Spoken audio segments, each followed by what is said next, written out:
Yo, what up, my people? It's your boy Primeval, the IMC TV Weekend Review. Thanks for joining us. It's been a minute. We have not been around because of some, you know how life get a hold of you, sometimes, and you're not able to do anything else. But we're back, and this is week ending 18 of 2022, and like I said, it's been a minute, that we have not done this, but we're back, and we're gonna keep it consistent. Hope you guys have been following us on our radio station at radio.imctv.com. We're just gonna head straight to the news that are actually making the rounds in Africa this weekend. And Cameroon signs Russian military deal. Cameroon has signed an agreement on April 12 with Russia for military cooperation. According to security forces, this agreement is part of the continuation of military ties between the two countries for several years, with the emphasis recently on the revision of the military deal signed in 2015.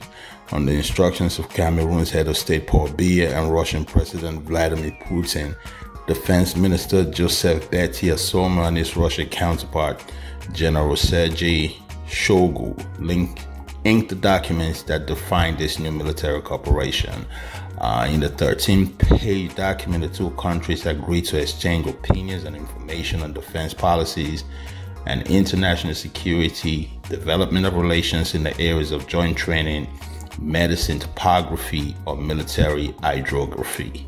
They also agreed to exchange experiences and interaction in peace support operations under the aegis of the United Nations.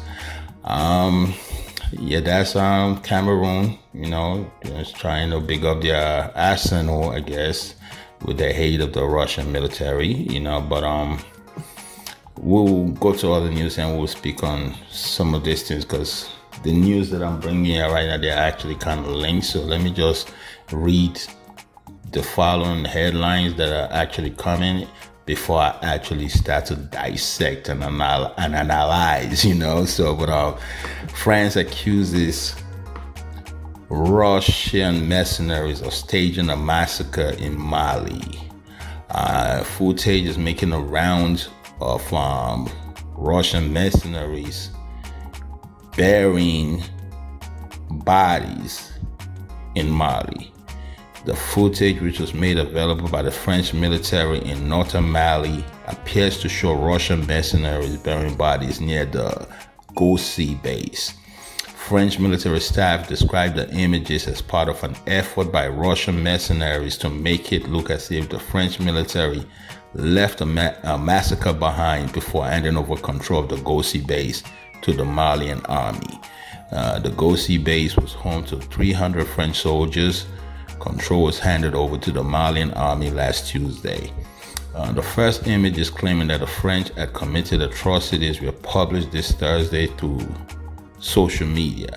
French military staff claimed that this is part of a concerted campaign of false information spread by social media and designed to create an hostile environment in the country. Malian authorities have not reacted to the accusations. France announced its departure from Mali last February amidst growing tensions with the military junta ruling the country. Paris accuses Bamako of employing the services of Russian mercenaries of the Wagner Group. Another news. In Africa again, West Africa, Russian soldier killed in Mali. A Russian national on an operation with Malian soldiers in central Mali has been killed, according to the UN Office of the High Commissioner for Human Rights.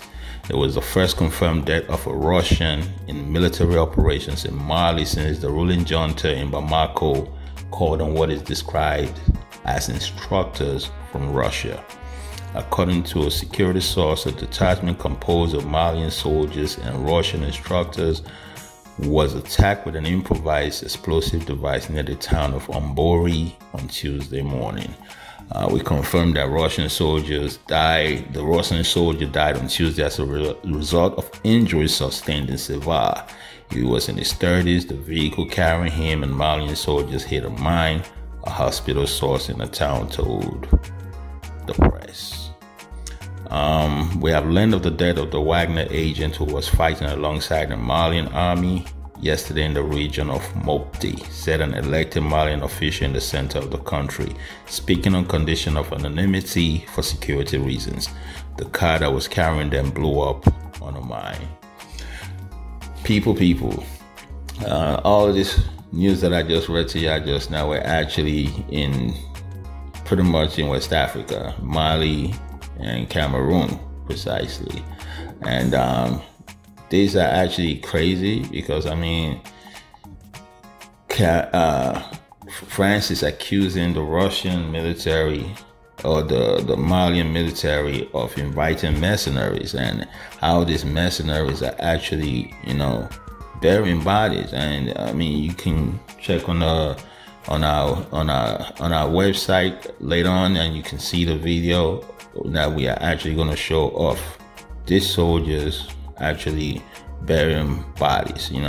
So this is crazy. And Cameroon signing deal with Russia. I know they say this is a deal that's been on ground, for years, but this is people, you guys that know me, that have been, dealing with these shows, you have to know that my views about all this kind of things. This was one of the reasons why I wanted to, bring this news up front, because Africa, we need to really get our stuff together. We still keep going backwards, and we are not doing what we need to do.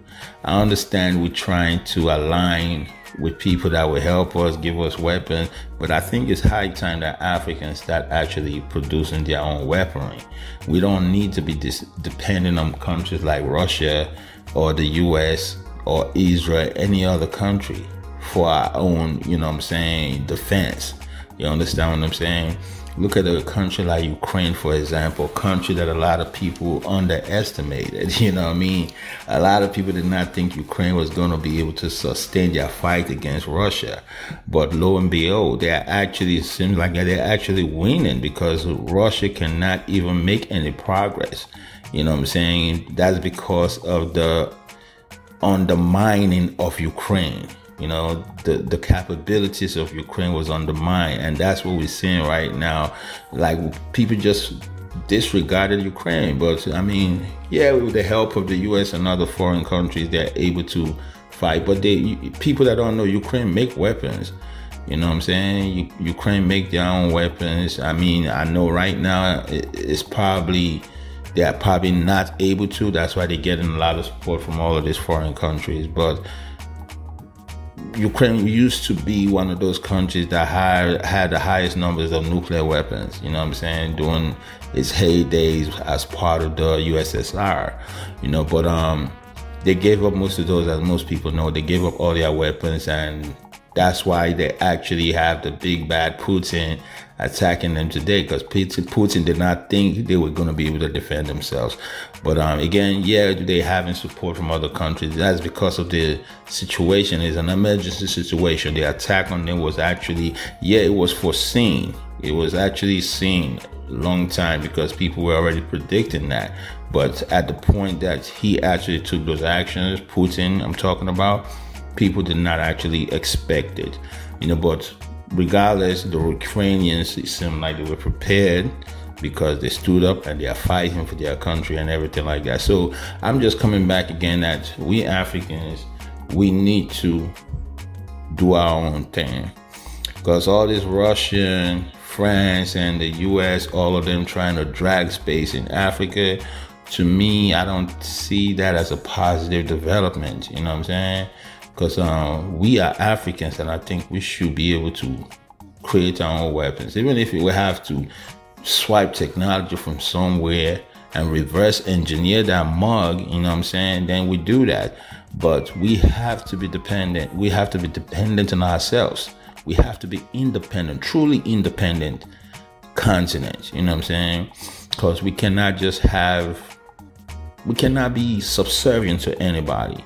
You know what I mean? So the time has come for Africans to rise up and stop doing, especially the leaders now I'm talking to, do what is right for your people. You know what I'm saying? Do what's right for your people and do what's going to actually give your country glory. You understand what I'm saying? Not just thinking about your own pocket, because thinking about your own pocket is not doing anything for anybody. I mean, we've seen it all these years, you know what I'm saying, the different African nations, the corruption and the despotic leadership, you know what I'm saying, we've seen it all, you know what I'm saying, and it has not brought progress to the African people. Other news though, minister jailed for alleged embezzlement of public funds in Niger. The in Niger Republic I'm talking about right now, Minister of Communication Mahamadou Zada has been jailed for his alleged involvement in a high-profile embezzlement case. The amount involves 3 billion CFA francs, which is more than 4.5 million euros, when he was managing a public company, Société de Patrimoine des Mines du Niger, between 2013 and 2021, a judicial source told the press on Wednesday. This company manages the Nigerian state's holdings in mining companies operating in the country, including uranium. A judge of the Economic and Financial Division of Niamey, who questioned the Mahamadou Zada, ordered his incarceration in Kolo, a city located about 50 kilometers south of the capital, according to the source.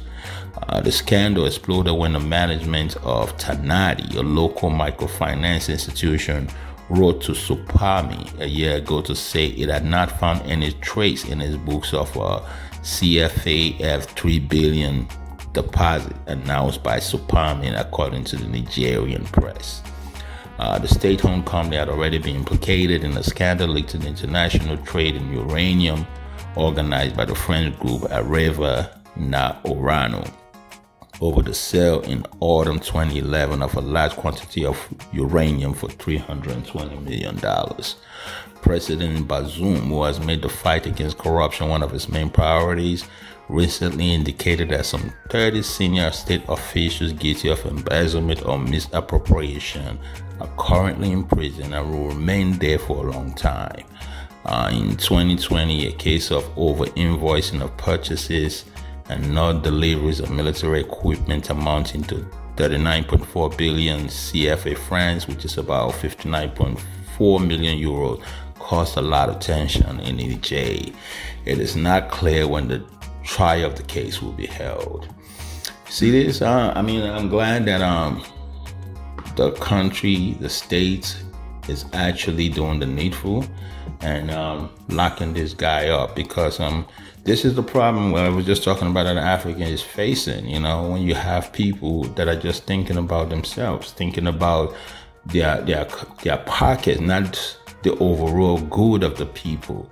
Now imagine money that was meant for procurement of for arms and things like that are you supposed to help the country, you know, is being used, you know, for somebody else's pocket. And for sure, this is not just the guy. This one guy is not the only one that, you know, he's probably just a scapegoat. But overall, I still think it's a good thing, because somebody have to be paying for this atrocity that's been committed in Africa. Even in Nigeria, also the same thing. You have people stealing huge sums of money and not doing the needful to change the people's lives. We're having the same problem in Nigeria right now, where a whole bunch of money, billions, have been spent since 2015 on procurement of military hardware, and it has not made no impact in the fight against banditry, terrorism in Nigeria. If anything, the problem has just actually increased. You know what I'm saying? People are not safe anymore. You know what I'm saying? You can't even travel from Abuja to the north, to Kaduna. You know what I'm saying? Traveling by road right now is actually at your own risk in Nigeria right now. So we need to be patriotic Africans. You know what I'm saying? That's the problem. We are not patriotic enough. A lot of the people that are holding on to power or having the opportunity to govern us are not patriotic. They are no different from the colonial masters, if you ask me. You know what I'm saying? Because all those people wanted to do was to bleed Africa, and this is what our own people are doing. Our own leaders are doing the same thing. They are bleeding us. Other news, people. 2,000 Kenyan police mentally unfit to serve. Inspector General of Police. About 2,000 police officers in Kenya are mentally unfit to serve in the police service. Inspector General of Police Hilary Mutyambai, the IGP, made this revelation on Tuesday during a meeting with bishops and senior clergy of the Anglican Church in Nairobi. According to him, the findings were established after medical examinations were conducted on police officers. We have subjected all the officers to medical examination, and to our surprise, we got a big number. We isolated almost 2,000 police officers who are unfit to do their own law enforcement work, said Mutyamba in a video by a local TV station, NTV. The police IGP, however, says a process to manage some of the mentally unstable officers has started. He highlighted the importance of having stable officers in the service, pointing out the high risk posed, especially when the officers are in custody of weapons. To remove someone from work because of medical grounds is not easy. The government has its processes, he said. Our tool of work is the gun, and when one bullet is discharged, the implications are serious. The IG, Inspector General of Police, remarks came on the back of increased suicide and depression cases among law enforcers. To me, this is a funny story, because Africans sometimes we actually, it seems like we intentionally just provide comic relief, because we try to be reactive with situations instead of proactive, because there shouldn't be there's no explanation of why you have 2,000 police officers in the Kenyan police force that are mentally unstable. And I say this because if due diligence was done before police officers are hired, you wouldn't have 2,000 police officers that are mentally unfit. Part of the conditions of service should be, a mental test. You to see if you are mentally fit. That should have been done before you even became part of the force. So this is the problem I'm talking about. We are being reactive. We are not being proactive. And this is not just in Kenya. This is happening in Nigeria too. That's why I laugh, because Nigeria is going through the same exact thing. Africans, we are all going through the same thing. The embezzlement, the insecurity, the reacting to situations instead of being proactive, all of these things, we are not thinking outside the box. All of these things are causing problems for us as a people, as a continent. We need to be more proactive with the way we do things. We cannot hire people based off of sentiments. You know what I mean? And I think that's what this is. For sure this test was only probably done, like he just said, because of the suicide and maybe murders, depressions, and all of that were happening in the Kenya country with the police force and all of that. But we need to do the needful. That's why a lot of people, when I say a lot of people, all this Western, who are old white people and all that, that's why they look down on Africans, because they feel that we don't think. A lot of these things are very simple. Seems like Africa was actually doing better centuries ago, before civilization even came, because we were able to still maintain our kingdoms. But now it seems like, now that we have the utmost freedom and we have more capacity, it seems like it's just actually even crazy. It don't seem like we know what we are doing and stuff. But we have very intelligent people all over the world, but we are not utilizing these assets.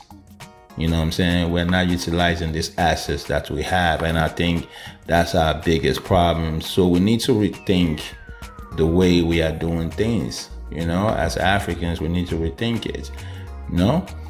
Other news though, South Africans try to rebuild after deadly floods. Communities affected by the devastating flood that killed at least 448 people in the eastern city of Durban in South Africa are trying to salvage whatever is left of their belongings as search and rescue operations continue to find missing persons. Sandele's 2 homes were ripped apart by the floods caused by rains last week. His family is still distraught after the incident. He said, "My mother just completed rebuilding our home with the money she received after our father's passing. I don't think she will be able to rebuild the house in the standard she would have wanted. My mother is deeply hurt by what has happened. Lately, she can't even sit down. She keeps walking around. She's trying to piece things together," Sandele Seller said. Joint civilian military search teams are still recovering corpses from the debris more than a week after the disaster struck. So far, 400 soldiers were deployed out of the 10,000 promised. The survivors, on the other hand, are desperate for basic services to be restored. Several areas are still inaccessible, hampering the delivery of relief aid after bridges and roads crack under the weight of the worst floods to hit the country in living memory. The army is bringing in doctors, electricians, and specialist workers. The focus now will be on clearing roads to allow the movement of goods and transport. Our condolences and our heart goes out to the people of South Africa, because this is a devastating time for them. You know what I'm saying? And it's crazy. It's a lot of flooding issues that we are experiencing in not just in South Africa but many parts of the world. So our heart goes out to these people, and for those people that want to assist, there are many. If you contact the South African consulates in whatever country that you were in, or the South African embassy, you should be able to get information on how to help. It would be a good thing for people to try to help these people, because some people lost their life, man. You know what I'm saying?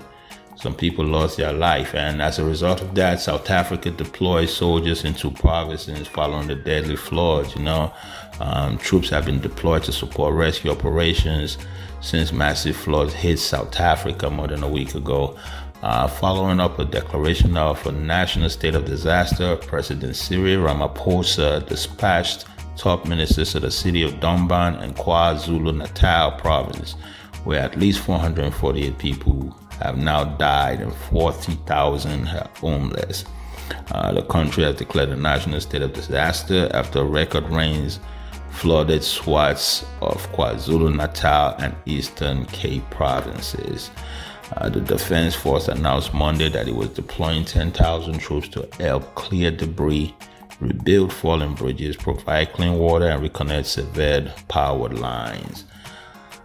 But in Ndengezi on Wednesday, no help came as more than half a dozen men struggled to clear a mud-covered road. Many local people say they remain deeply nervous, still scarred by the sight of roads that became river and bore away lives, homes, and possessions. Again, our heart goes out to the people of South Africa. We are strongly standing by you. And again, for people that want to help, contact the South African embassy in whatever country that you are living in and see how you can render help.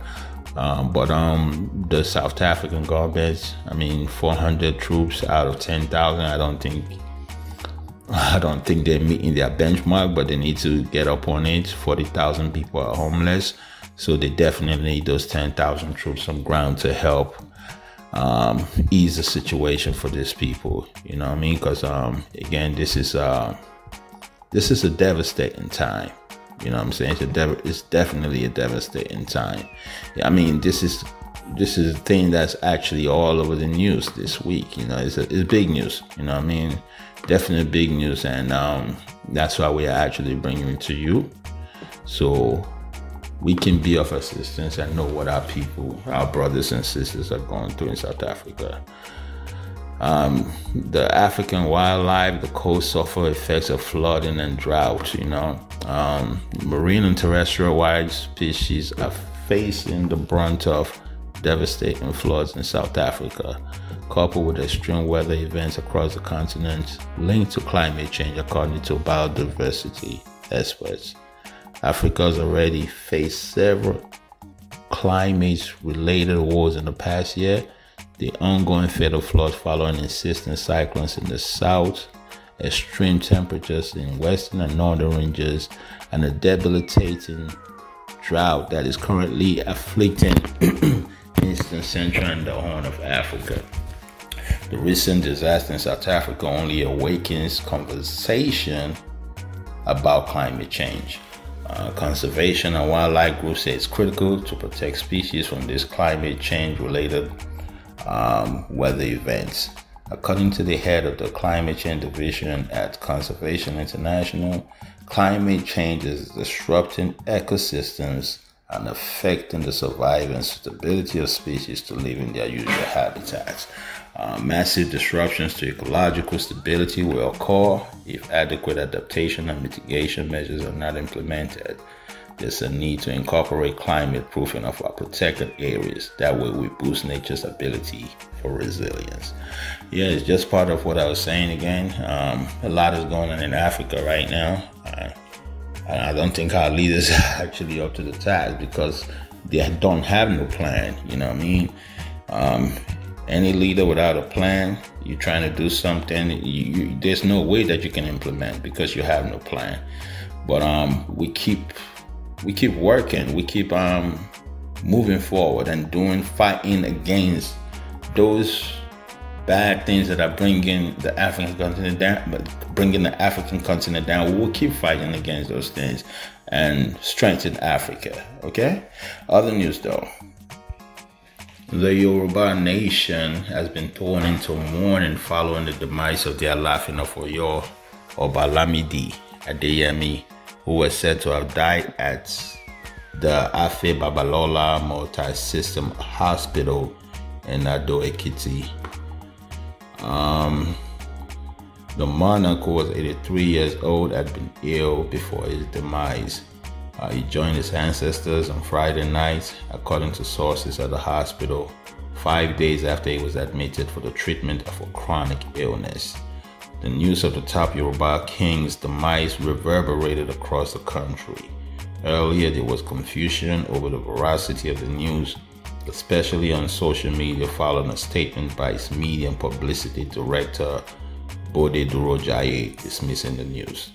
He had urged members of the public to disregard the unfounded report as the paramount ruler is hale and hearty. However, the palace of the late king later issued a statement confirming his demise. Alaafin is dead. Alaafin is dead. Details in due course, Durojaye later said in a text statement.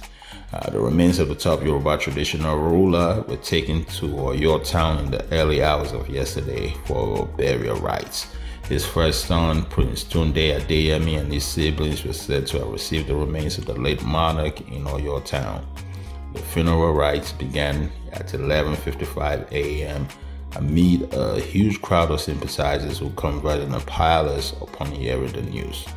The chief imam of Oyo State, Masood Ajokidero, led other members of the State League of Imams to the palace for the burial.